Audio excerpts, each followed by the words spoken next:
riwayat obstetrik dan ginekolog. Obstetrik keluhan utama, terus riwayat obstetrik apa aja? Kehamilan, nifas, kehamilan, persalinan nifas yang lalu, terus kehamilan dan persalinan saat ini, terus ginekologinya adalah riwayat menstruasi, riwayat perkawinan, riwayat kontrasepsi, terus menstruasi itu penyakit riwayat kesehatannya yang menular seksual. Iya, HIV. Ya, bisa HIV, nggak selalu HIV. Jadi di kebidanan di pasien-pasien kebidanan itu ada yang harus wajib diperiksa, namanya triple eliminasi. Satu HIV, kedua sifilis, tiga hepatitis. Jadi sebenarnya kalau ngerawat pasien kebidanan, kalau ibu ya, kalau operasi itu paling aman ngerawat pasien itu. Pasien tanda-tanda kita lewat boleh? Boleh. Terus selanjutnya adalah pemeriksaan kepala, muka, mata, mulut, leher. Kita satukan saja pada saat inspeksinya. Inspeksi mulai dari kepala rambutnya, distribusinya, lihat warna rambut yang bisa dilihat aja. Terus setelah itu di muka adakah kroasma gravidarum, ya, adakah udim periorbital. Udim periorbital itu di sini. Udim periorbital itu di sini, ya. Itu biasanya terjadi pada pasien-pasien yang TB. TB. Terus ada di leher, lihat ada pembesaran kerja bening atau tidak. Terus peningkatan JPP tinggal dilihat di ini. Terus ini. Nah, baru setelah itu mulut lihat giginya lengkap atau tidak, ada karies atau tidak, sama perdarahan di gusi. Karena kadang-kadang ibu hamil kadang-kadang gitu, karena kapsulnya dipakai untuk bayi. Nah, terus sudah udah palpebra, mukosa bibir, karies, kebersihan mulut, hiperpigmentasi di leher. Karena kadang-kadang ibu hamil begitu. Jadi pada saat infeksi itu ini jadi hiperpigmentasi di sini sama di sini di leher. Jadi semuanya sebenarnya semua kulit, misalkan kita mau perut juga kadang-kadang ada hiperpigmentasi kan di kulit di sini juga sama.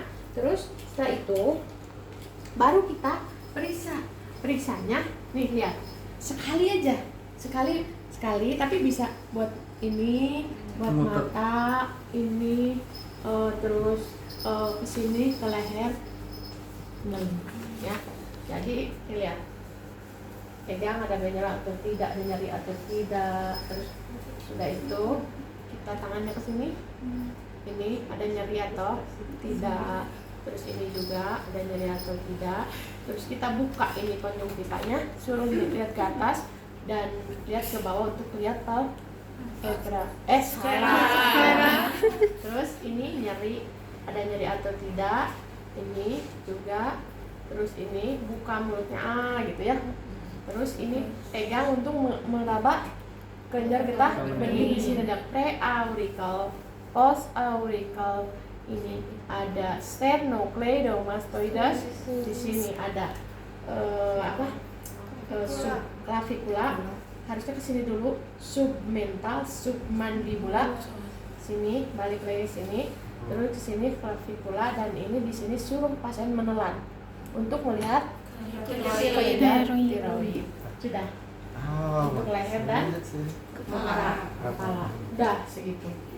Tidak perlu ribet-ribet seperti yang biasanya. Oke. Baru sekarang kita ke dada. Nah, dada tetap inspeksi. Lihat perubahan warna kulit di payudara gitu ya. Nah. Terus lihat payudaranya. Ininya apa? Warna areolanya. Normalnya itu coklat kehitaman. Nah, terus ada bintik-bintik Montgomery, apa namanya? Aku kan meta. Lihat di sini bintik-bintik itu. Tapi Montgomery itu namanya. Terus lihat putingnya mendelep atau keluar atau menonjol gitu ya. Baru setelah itu baru kita lakukan palpasi. Palpasinya ini si ibu angkat tangannya, kita begini, Terus kita gunakan 3 jari kita untuk meraba. Ada benjolan atau tidak? Terus udah terisi ASI atau belum ini? Ini. Setelah itu baru kita ngecek ASI. Kita pijit dari arah areola sampai ke putih.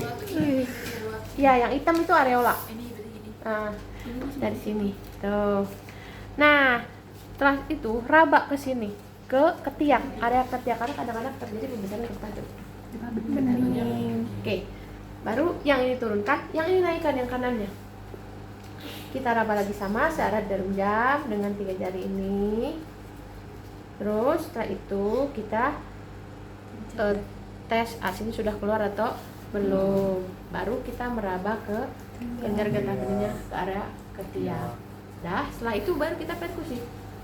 Perkusi, bandingkan kiri dan kanan.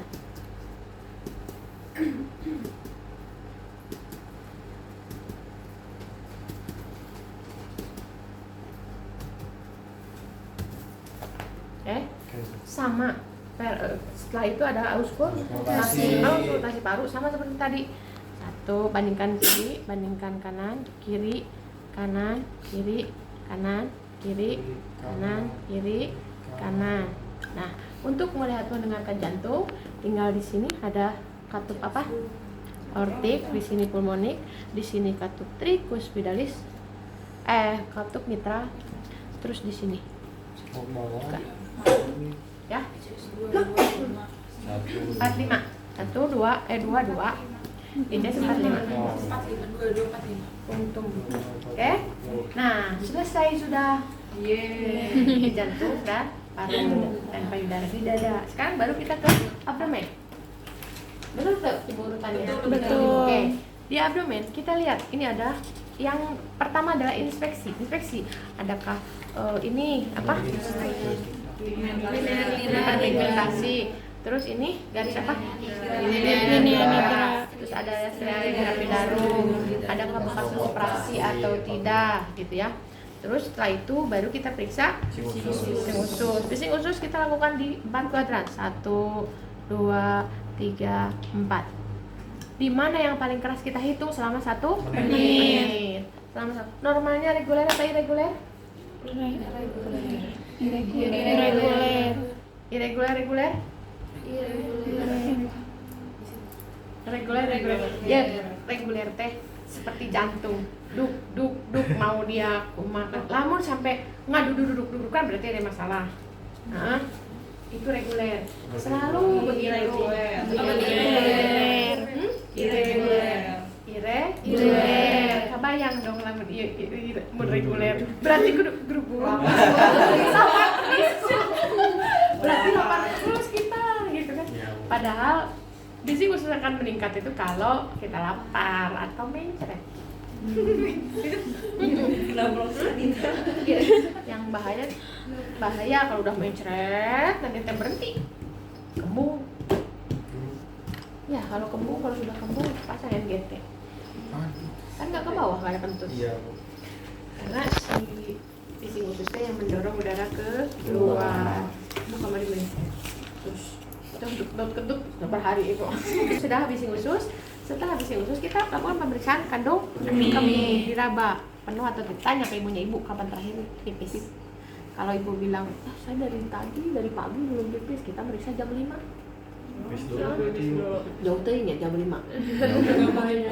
Jam 2 lah kita periksa jam 2 ternyata belum pipis, ibu suruh pipis dulu. Nah, setelah itu baru kita periksa uterus ya.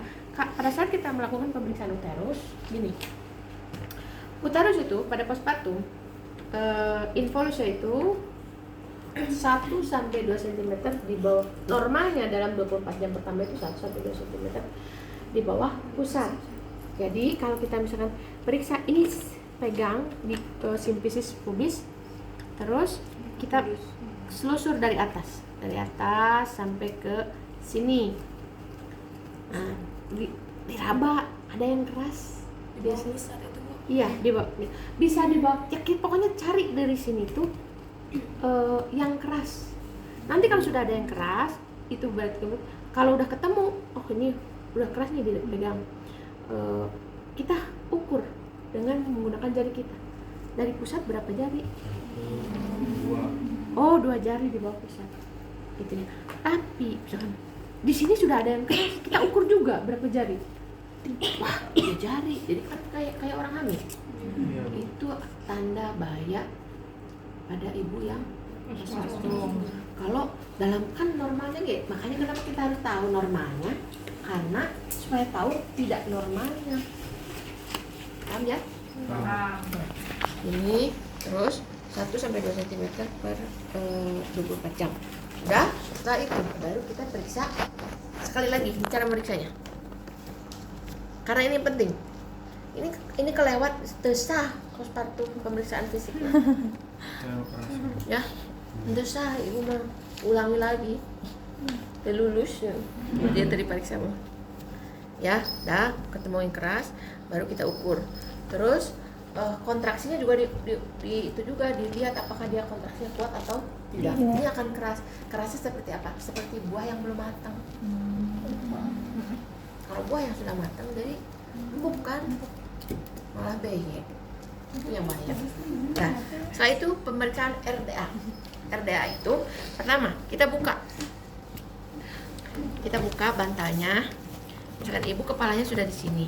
Terus ini ada prosesnya suffoides kan di sini. Nah, tangannya kita simpan di prosesnya suffoides. Ibu sudah tidak memakai bantal, tangan kita simpan di sini. Si ibu suruh bangun, naik kepalanya. Ibu, jadi perintahnya gini, ibu saya buka ya bantalnya. Kita akan meriksa otot perut ibu. Nah, sekarang ibu naikkan bahu ibu sama kepala dan bahunya, naikkan. Begitu naik, ini biasanya akan menjepit. Nah, jepitan otot di perut ini sekumaha, misalkan ternyata masih longgar nih 2, masukin 3 jari sampai ke sini. Kalau sudah 3 jari masuk atau masih 3 jari masih longgar, berarti itu ada diastasis rectus. Jadi diastasis rectus abdominisnya positif. Jadi ada pelebaran tuh si ibunya. Kenapa pelebaran? Sekarang gini, kita bayangkan otot itu kan begini ya. Jadi otot di perut ada yang begini, ada yang begini. Nah, yang begini ini dia ketika hamil akan kan makin gede melebar kan? Nah, ini akan longgar. Makanya kalau ternyata dia ada pelebaran atau ada diastasis rectus abdominis, maka kita akan sarankan untuk olahraga atau senam nipas. Senam nipas. Ya, itu sudah selesai di abdomen. Ya kan? Sekarang baru kita ke bawah perineum, tapi sarung tangan kita kalau pegang-pegang ini pasti akan kotor. Maka kita kalau ibu periksanya kaki dulu supaya sarung tangannya satu. Bener nggak kalau perineum? Bener, nggak salah. Hanya saja berarti kita butuh dua namanya atau terus pembersihan darah terus kaki. Berarti meratakan kotoran. Nah, kalau ibu periksa dulu kakinya.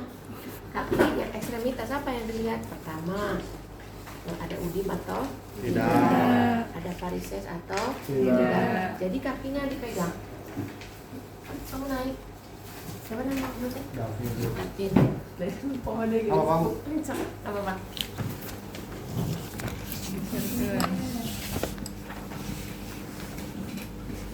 Ini ya. Lihat ekstremitas itu pertama yang dilihat adalah ada udim atau tidak. Bagaimana cara kita mengecek udim? Nih, tinggal dipijit di sini. Berapa kedalamannya kalau ada udim?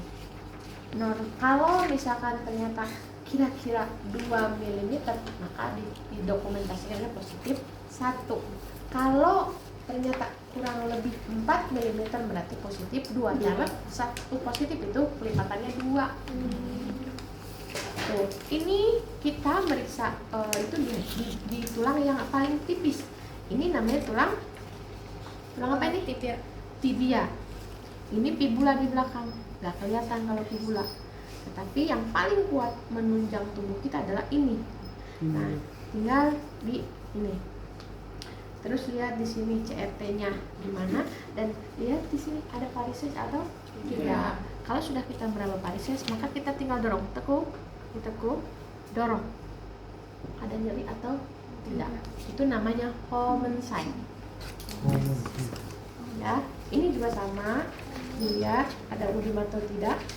Terus ini CRT-nya dilihat ada, terus ini ada varises atau tidak, mesin dorong.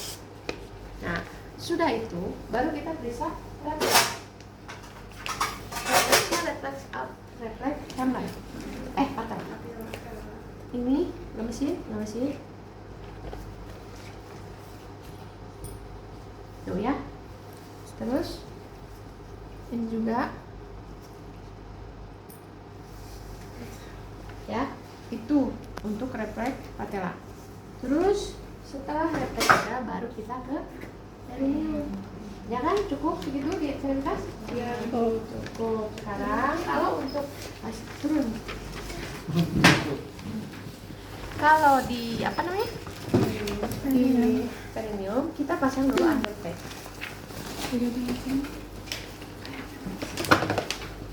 Bu, angkat tempatnya. Kita dekatkan dulu ini, bengkok. Kita akan lakukan pulpa hygiene dulu.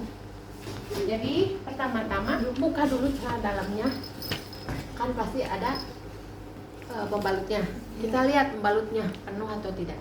Tanya, ibu udah berapa jam ini? Kapan terakhir ibu ganti? Akan kelihatan warnanya, loheanya warna apa.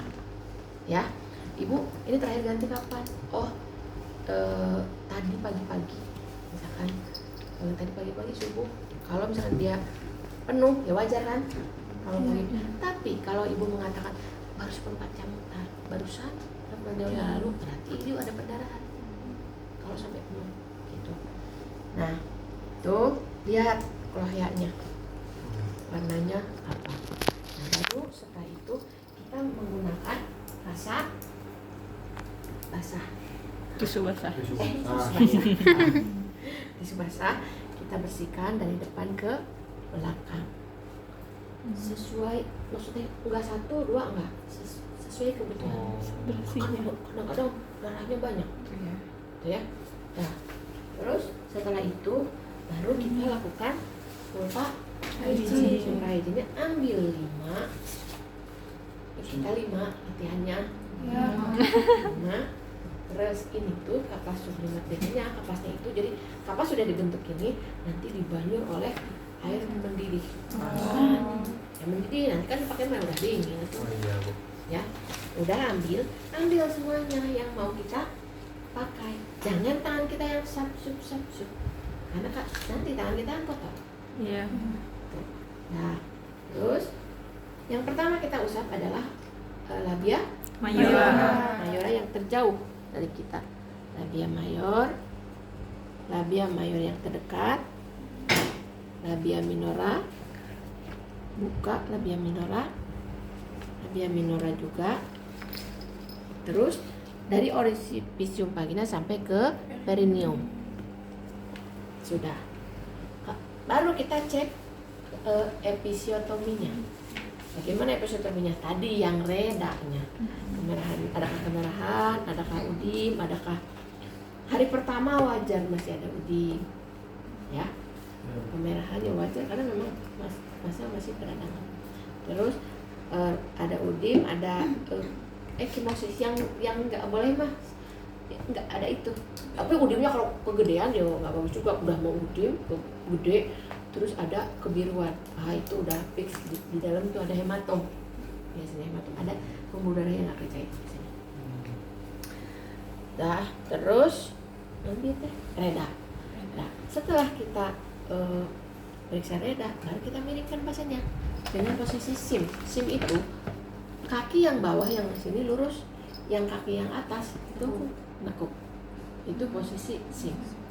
Nah, pada saat posisi ini kita lihat hemoroidnya ada atau tidak. Hemoroid itu sama dengan varises tapi adanya di sini di anus. Varises tapi di anus. Nah, itu namanya hemoroid. Beda namanya. Kalau di sini kan dikasih varises. Nah, kalau laki-laki adanya di itu namanya parikokel.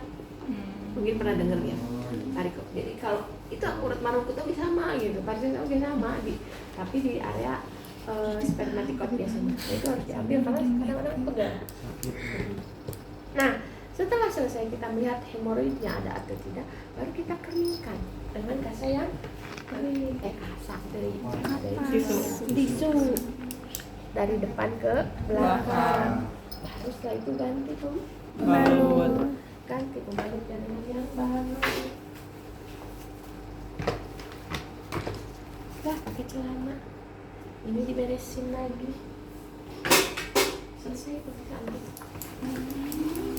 Yeay, alhamdulillah. Kan Luar biasa.